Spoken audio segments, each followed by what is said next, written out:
Hey guys, it's ArchieLuxury. ArchieLuxury from the ArchieLuxury channel, the Paul Pluta channel, and ArchieLuxury Corporate. Guys, keep watching. Keep watching. I need the viewers. I need the viewers. I need the subs. I need it. Like, subscribe, and tell your friends. Tell your friends, whether you like them or hate them. Just tell them anyhow. ArchieLuxury on YouTube.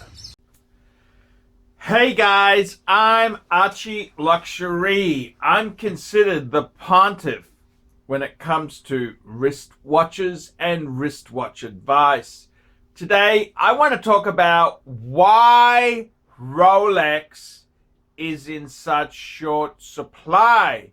What is this bullshit where you can't actually buy a Rolex that you would see in the catalog or new releases? Why is this disaster exists? Before we start this video there, I'm going to show you the watch I'm wearing. I'm wearing a Patek Philippe 5196. 5196. This is probably the quintessential Patek Philippe. Guys, let's talk about it. What the hell has happened? Well, over the last 10 years, Rolex has been very, very interesting to develop. What's happened is Rolex watches themselves have become incredibly hot commodities. And I gotta tell you, it's an interesting situation. Rolex themselves, they are a very, very conservative Swiss. They're actually a trust. They're a charitable trust, which what's happened is Rolexes themselves have become one of the hottest commodities to have. And it's interesting. When I was in the hobby in the 90s, you could walk into a Rolex AD and basically get what you wanted. The Daytona, the sacred cow, the Daytona wasn't that hard to get. In fact, I turned down a chance to buy a black dial Daytona. Yes. This is the reality. It is a situation that it's completely changed. The Daytona was always a bit hard to get, but it eventually would come in. What happens is that other models now are very hard to get. Basically, any steel sports is hard to get. This includes GMTs, Submariners, Milgaus's Explorers. These were softer, outer reach models, which are now very hotly sought after. What the hell happened? What the hell happened? Now, Rolex doesn't really release official figures, but it's estimated Rolex sells about 1 million wristwatches a year. Rolex has 1 million of these suckers coming out. It's rumored that Rolex has reduced production because of uncertainty with COVID and the world stage. However, that doesn't explain why it is virtually impossible to get a Rolex, walk into a Rolex dealer and be able to walk out with the product that you want. Why? What has happened? And there's a number of factors that have happened. The biggest contributing factor is the Chinese. That's correct, the mainland Chinese. I'm not saying this in a negative way. Basically, what's happened is, with communism in communist China changing into a hybrid of capitalism, you've got an up-and-coming number of middle-class and super rich people. What do these people want? Well, they're not very original. They want to copy success from the Western world. They want to wear Italian clothes. They want to wear shirts from Herman Sews. They want to wear Rolex and wear the best in designer goods. They want to wear bags by Louis Vuitton. They want to wear all the brand names, the European brand names. And, of course, that is Rolex. Now, what has happened is, this was a huge market. The Chinese, before they weren't buying these things. So they've become super wealthy and they've basically grabbed onto these luxury goods. They've grabbed on. This explains why there's been such a shortfall. If you've got a new market which will buy everything, well, this is what happens. Now, Rolex themselves they do sell into China, but they tend to be very expensive. High taxes, high prices for the consumer. So that means the supply in Hong Kong, Singapore, the Asia Pacific region gets sucked dry. In fact, whenever Chinese travel, they were buying out so many watches which really weren't that great. Even Longines sells. That's correct. That's kind of a low rent brand. They will buy 20 pieces. I myself have been in Singapore. I have seen the Chinese mainlanders come in and buy 40 watches in one hit for cash. Huge buying power. There is no way in the world that a collector can compete about somebody who says, I'll take all 40. Amazing, amazing buying power. They take them back to mainland China and they make a profit. It's free enterprise. You Americans invented it. It's just not fun when we're on the losing end. So, what's happened is, mainland Chinese, they are snapping up the luxury goods. They are snapping them up. So that's the biggest factor for there being a Rolex supply problem. Number one, Exhibit 1, China. The other reason why Rolex is so popular is because reason number 2, and if we go back to the late 90s, early 2000s, Rolex wasn't that hot. No. Panerai was hot. IWC, ArchieLuxury. If you were a sophisticated collector in the early 2000s, you would have possibly one Rolex, you would have an Omega Speedmaster, Man on the Moon, you would have an IWC or two, you would have a ArchieLuxury, and you'd have hopefully a couple of PAMs. Now, the reason number 2 is Richemont, the parent company that owns Panerai. Well, guess what? They fiked it up. Absolutely fiked it up. Their brand, their watches were the it brand. Unfortunately, with Panerai, instead of just playing this game, they got a bit too smart. They started releasing more and more limited editions. They were playing the game for suckers. Unfortunately, a lot of PAMs were just ETA movements in a fancy case. Richemont stuffed it up. What happened was, again, China, the amazing Chinese super fakes came out. They were using genuine ETA movements. They were very, very good fakes. So Richemont, the greedy sons of bitches that they are, instead of saying, hey, we will verify a watch is real or not, helping the secondary market. They said to ensure your watch is genuine, obviously you should only buy from a Panerai boutique.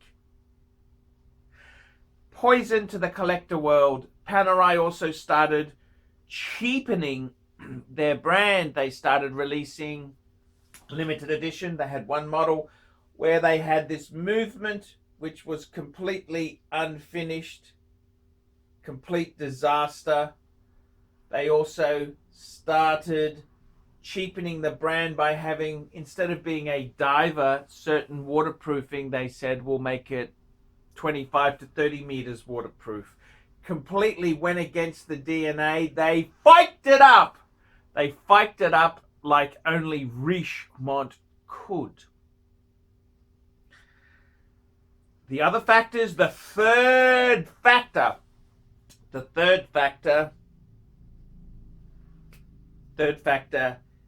is in-house. Now, before the new millennium, in-house was kind of trendy. It's getting, but it wasn't the be-all and end-all. In fact, Rolex, it wasn't until recent times that Rolex bought the movement maker, Aigner. They bought the Rolex, they bought the movement maker. That's right there, Rolex movements. That's correct. These movements, they didn't necessarily, they didn't actually have these things here. No. It was something that they bought the company that was making these movements. That's right. That's correct. That's right. See, the Rolex basically controls most of the componentry in their watch. They even have their own gold smelter. But that really isn't like any, that really wasn't always the case. No, that's correct, guys. I gotta be totally honest with you there. Rolex themselves there, they used a lot of outside parts. If we go back in time, Rolex used a lot of outside parts. That is the way that it went. It really, I gotta be honest with you, it's kind of the way life is there. So Rolex has become way more important than it's been. That's correct, guys. See, this is what happens there. They themselves, they can be pretty damn nasty. And what happened was other brands, they weren't in-house. And then you, of course, enter Swatch, which owned ETA Valjoux, and they decided they weren't going to release movements to the independents like IWC. And what happened? Well, then in-house became more and more important. And then by that stage, Rolex was in-house because they bought this maker. And that's what happened.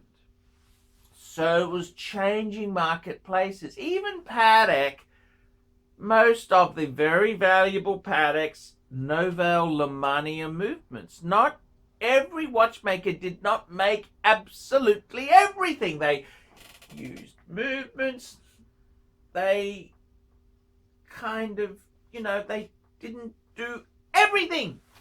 Now, there was a big change. Now, Rolex was able to hang on to that, and then people started looking, well, an IWC is only an ETA, then they're not using an ETA, they've got to use a Solita movement, and I don't want to pay for this, I don't want to pay for that. It became a disaster. Hi guys, ArchieLuxury, and who do I recommend in America? In America, who do I recommend for quality pre-owned wristwatches? David SW, David SW, David SW. Go to davidsw.com. He is the best, the greatest pre-owned dealer in all of the United States of America. David SW, David SW, David SW. Let me tell you this, it was only in 2004 that Rolex actually owned the movement manufacturer. That's right. That's correct. The Agler. The Agler movements. That's right. They had an exclusive deal to supply Rolex movements, only to Rolex. And it was only in 2004 that Rolex outright purchased the manufacturing facility. There you go. 2004. Jeez. It's a very interesting situation. It's very interesting. The other thing is too, the fourth factor is that Rolex themselves there, if we have a look at the shift in the 60s and 70s, people didn't want Submariners, GMTs. No, they wanted Datejust or a date. Sizes were smaller. Specialist tool watches, they were used by specialist tool people.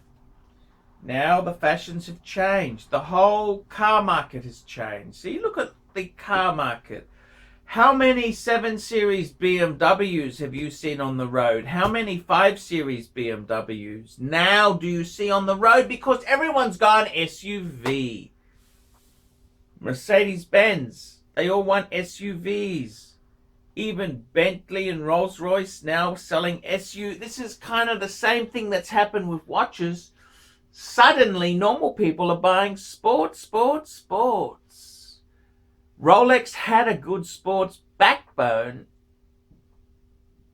and this has kind of been very good for them. It's fortune, it's a bit of luck.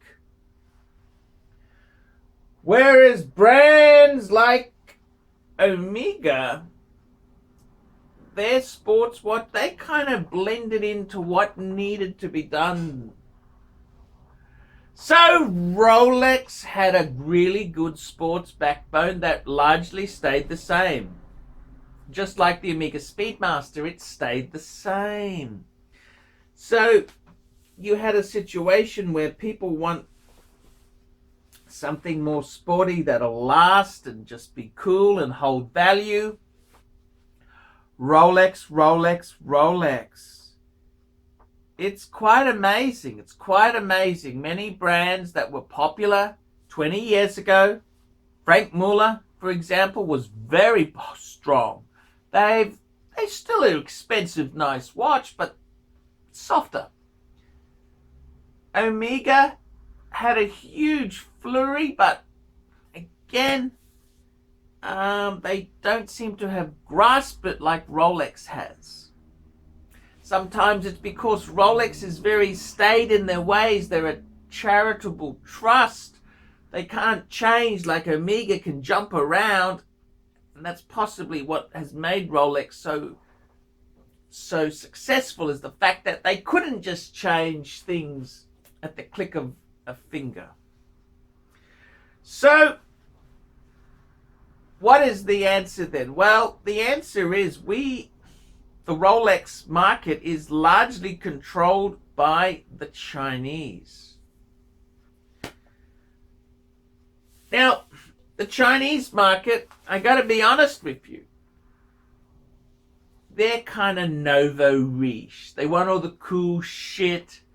They never really had money before. They want the cool shit. They want to drive the Mercedes, the BMW. They never really had money. They want to big note themselves, smoke the fancy cigarette, you know. They're kind of pretenders. So what is going to happen to these people? Well, eventually the next generation will come in and see it's very tacky to have Louis Vuitton, to have Rolex. It's a bit tacky. The real money will be down the track. People will realize what are the best in the best and the best. It's things like Patek, Lange, Vacheron. That's what'll happen. I honestly predict the next boom will be for precious metal. The Asians love gold, especially yellow gold.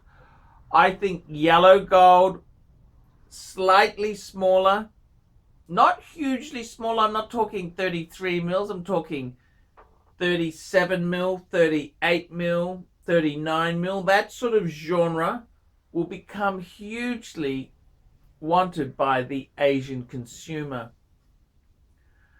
I really think once they've got the feel of Rolex, it'll be Pateks.